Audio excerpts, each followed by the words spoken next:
ladies and gentlemen, in this video will be about terminologies that related with safety. This is the terminology of this presentation.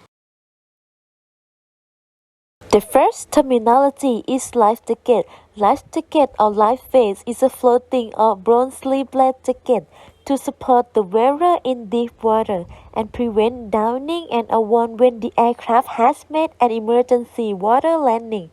They can be found underneath the seat or armrests. Federal Aviation Administration life jackets are categorized into two types. Type 1 for inflatable life jackets. Type 2 for non-inflatable life jackets. Both types are further categorized by size: adult, child, and infant, small child. How to use aircraft life jacket. The life jacket will attach under your seat.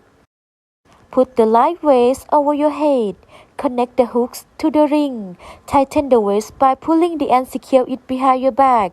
When ready, inflate your life jacket by pulling the red toggle or by blowing into the tube.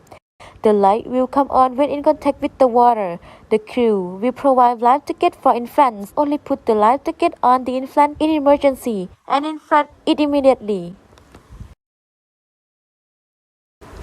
The life jacket is equipped with a spare tube to allow the wearer to fill up with air if needed. The jacket must not be inflated while on the plane. This is because it could obstruct the exit at the emergency door or cause the jacket to tear on the way out. The aircraft life jackets are also equipped with a closed-circuit battery-operated light that automatically turn on when contact with the water. In order to locate the wearer in the dark, there is also a whistle to attract attention. It does not matter which side is front or back. However, an important part is that the waist strap needs to be fitted properly. Otherwise, the waist will float up around the face. Thus, it will not offer sufficient flotation support and may limit field of vision.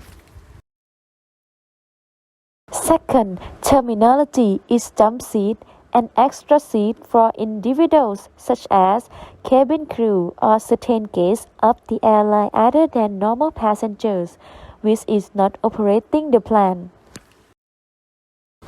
Jump seats in cockpits are provided for individuals who are not operating the aircraft. This might include training pilots, off-duty crew members transferring to another airport, government officials such as Federal Aviation Administration staff or airline staff. The passenger cabin jump seats are used by the cabin crew, especially during takeoff and landing. These jump seats are normally located near emergency exits so that flight attendants can quickly open the exit door for an emergency evacuation. The passenger cabin jump seat usually fall out of the way when not in use to keep aisles, workspace, and emergency exit clear. Type of jump seat belt in the cabin will be 4-point harness. It is designed so flight attendants can quickly get out of their seats. This helps them accomplish their primary job of helping passengers evacuate the aircraft in an emergency. And jump seat in the cockpit, pilots have a fast strap known as a crotch or submarine strap that come up between the legs and attached to the quick release. In a high-speed crash, the submarine strap keeps the pilot's torso from sliding forward and submarining under the lap, belt and instrument panel. When used properly, the 5-point harness allows pilots to control the aircraft in the most extremely situation. Third terminology is autopilot. It is a system used to guide an aircraft without requiring an assistance from the pilot. Autopilots do not replace human operators. On the other hand, autopilots help control the operator vehicle. The full name of autopilot is Automatic Flight Control System. The autopilot reduces a pilot's workload, which is extremely helpful in long-distance flights and assists in flying the aircraft safely, especially in rough weather. Autopilot refers to the collection of systems that automate the operation of an aircraft. The compact computer metrics tell your plane how to fly, including navigation, altitude, speed, and engine thrust, which control the force by which the plane moves through the air. When these systems are worked after the pilot enters the flight destination information, autopilot select information about the flight route, location, and navigation. The navigation uses the same GPS technology that's on your cell phone and optimize flight plan. This allows the pilot to remain hands-free for the duration of the flight. If there is any disturbance in roll, pitch, or yaw, the autopilot is responsible to bring the aircraft back to its original altitude. Next terminology is fire extinguisher. A fire protection device used to extinguish or control small fire in the cabin or flight deck. There are many different types of fire extinguishers used for different applications. It is also important to know the rating of each extinguisher, which will let you know the type of fires it meant to be applied to. In the hands of a trained person, portable fire extinguisher are a great tool to protect people or property from fire during early stages. When using an extinguisher or selecting an extinguisher to install, it's important to know the characteristics of different fire extinguishers. Using the correct fire extinguisher. First, water fire extinguishers have a red label and a Class A rating. They are suitable for fighting fire involving solid combustible such as wood, paper, and textiles. Next, dry powder fire extinguishers have a blue label. They can be used on a Class A, B, and C, and electrical fire. Dry powder fire extinguishers are not recommended for use within small rooms, home, and office, limited to engine rooms and outdoor machinery, so this type of fire extinguisher is not suitable for the aircraft. But there are specialized dry powder that is suitable to use in ground operation. Next, foam fire extinguishers have a cream label and are highly effective on Class A and Class B fire. The foam agent helps to prevent reignition.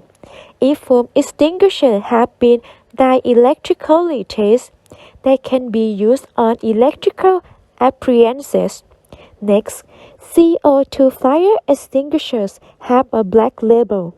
They were originally designed for use on a flammable liquid flyers and therefore have a Class B flyer rating. They can be used on electrical flyer as CO2 is not conductor and they do not leave behind any harmful residue. Last, waste chemical fire extinguishers have a yellow label and are designed specifically for use on fire involving combustible cooking media such as burning oil and fat. Older aircraft with reciprocating engines use CO2 as an extinguishing agent, but all newer aircraft designed with turbine engines use halon or equivalent extinguishing agents, such as halon carbon clean agents, halon fire extinguisher, used in a general aviation aircraft and suppression system. The halon extinguishers are used on electrical and flammable liquid fires in many aircraft components, such as the engines, APUs. Some transport aircraft also use water fire extinguisher for use on non-electrical flyers. Halon has outstanding properties in preventing reignition after the fire has been extinguished. It can be directed as a liquid steam from handheld fire extinguisher, allowing the user to fight fire from a safe distance. Along with Halon 1301, it's stored in gray container and used in the fleet system for the protection of serially power plants and cargo compartments.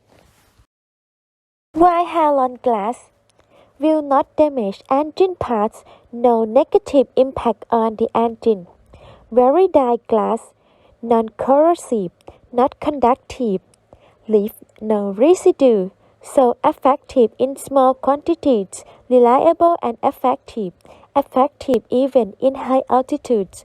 Compatible and wide range of material and equipment include electronics, fluids, composites, and metals. There must be at least one handheld, portable fire extinguisher for use in the pilot compartment that is located within easy access of the pilot wide seat. There must be at least one handheld fire extinguisher located conveniently in the passenger compartment of each airplane accommodating more than 6 and less than 30 passengers. Each extinguisher for use in a personal compartment must be designed to minimize the hazard of toxic gas concentration. Next, terminologies. Its exit door or emergency exits, passenger board, or exit from the plane to these doors are designed so that they do not open during the flight and do not close pleasure lots. There are three types of doors on a plane: the passenger exits, the service doors, the emergency exits. Who cannot sit at the emergency exit? First, young passenger and unaccompanied minor is incapable of performing the relevant duty without the access of an adult travel companion, parent, or other relative. Next, pregnant women, sick person, and elderly, because in some cases may require action or assistant passenger seats. Here must be physically fit and healthy enough. Next, people with disabilities such as lack of mobility, strength, or dexterity in both arms, hands, and legs. Lack of sufficient visual acuity to perform one task without visual aids, other than contact lens or eyeglasses. The person lacks the ability to hear and understand the instruction a flight attendant shouts without help other than a hearing aid. Next, religious people such as monks, priests, in act or deputy to prevent of escape away. And last is people with obese because they are overweight and use a lot of space. The International Civil Aviation Organization defines able-bodied passengers as passengers selected by crew member to assist in managing emergency situations if and as required. For the first one, does not require the assistance of an escort or staff. Second, can assist in an emergency evacuation such as opening or closing an aircraft door. Third, can understand evacuation procedure and crew instruction and verbally convey such information to other passengers. Fourth, does not have to assist and accompanying passengers in an emergency evacuation. Fifth, consents to helping in an emergency evacuation. The ideal candidates are people such as dead-handing crew members, military personnel, police, fire personnel, medical personnel, people who respond well to instruction. Assistance that flight attendant might require from passenger consists mainly of the following 5 duties. Controlling other passengers until the flight attendant can completely open the emergency exit. Confirming that the environment outside the aircraft is safe and operating the emergency exit to open it in accordance with flight attendant instruction. Ensuring that other passengers quickly exit the aircraft once the evacuation slide has been deployed. Helping other passengers exiting the aircraft at the evacuation slide or below the evacuation hatch. Verbally directing other passengers to move quickly away from the aircraft. Next, terminology is evacuation. Refer to emergency evacuation from an aircraft which may take place on the ground, in water, or mid-flight. There are standard evacuation procedures and special evacuation equipment. Evacuation slide is designed to evacuate passengers only in the event of an aircraft emergency, on land or ground only. Next, the evacuation ramp. The function is similarly as a slide for an emergency landing on the ground and adds capabilities for evacuation after a water landing. The device which attaches the slide ramp to a point near the exit door can be cut with the supply emergency knife. After separation, the evacuation ramp acts as a general life raft with straps, loops, protective, and connector for relieving and hand-operated air pump survival kits, hand pumps, lights, raft station, and emergency locating device support the rescue of survivors. The device is folded, packed, and installed inside a cabin door or into an external fuselage compartment. For aircraft, the indoor escape slide consists of single and dual land emergency evacuation slides, slide lamp, exit lamp, and a combination of lamps slides.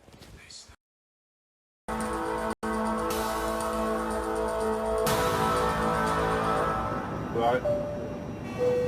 Get back out!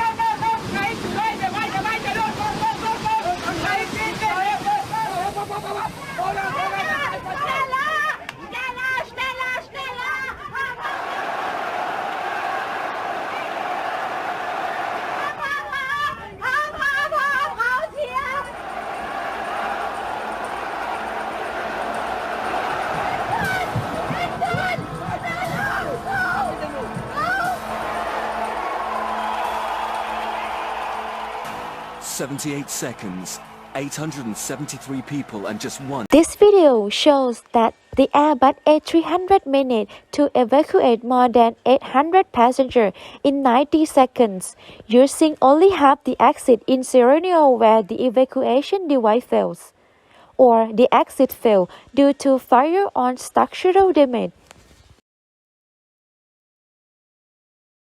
Thank you for paying attention.